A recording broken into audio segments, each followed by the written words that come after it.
жената за точно няколко минути спрямо твоето поведение може да забрави абсолютно всичко добро, което си направил за нея. Това го казвам за абсолютно всички, където си мисля, че когато правят добро на жена, тя задължително, някакси морално е длъжна да го оцени. Задължително това нещо му се върне супер много в живота от нейна страна и така нататък. Истината всъщност е, че реално, наистина като направиш нещо добро за нея, тя го оценява. Супер. Това е абсолютен факт, естествено. Нормалните жени оценяват абсолютно всеки един готин жест, който се направил към нея. Това е страхотно. Обаче, това е до момента, в който тя те уважава като мъж.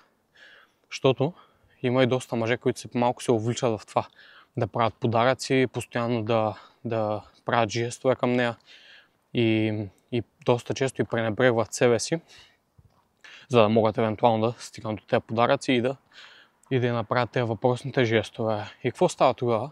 Съответно ти пренебрегвайки себе си, най-логичното нещо какво е? Ти пренебрегваш уважението към себе си, най-малкото.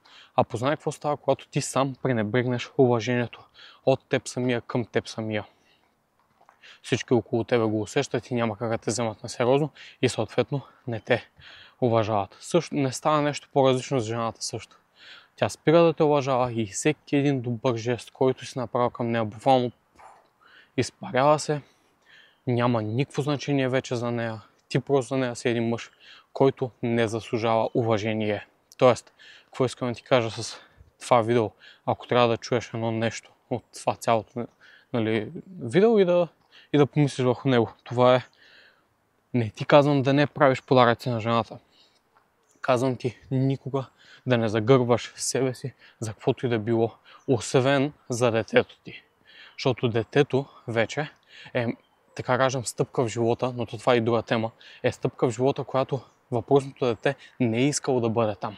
Ти си го пожелал, ти си го направил съответно с неговата майка. Така че до момента, до който ти нямаш дете и трябва да мислим точно конкретно между тебе и жената, никога не слагай нея на първо място, тебе на второ, поради простата причина, че това не прави услуга и на двама ви. Тя ще спира да те уважава, ти спираш да уважаваш себе си и накрая е въпрос на време. Тя кога ще се тръгне, казвам пак, въпрос на време. Може още 5 години да карате така, но е въпрос на време. Така че не си правиш услуга по този начин.